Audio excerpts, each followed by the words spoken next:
Հայտնի է քաղաքացիները որքան են վճարելու առողջապահական ապահովագրության համար։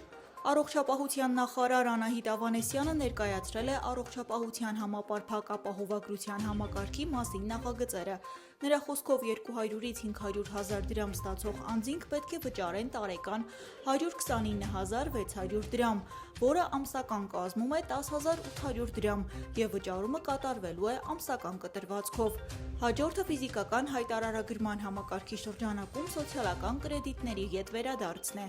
այսինքն վճարված եկամտահարկից պետությունը վերադարձնում է գումար առողջության համար, նշել է նախարարը։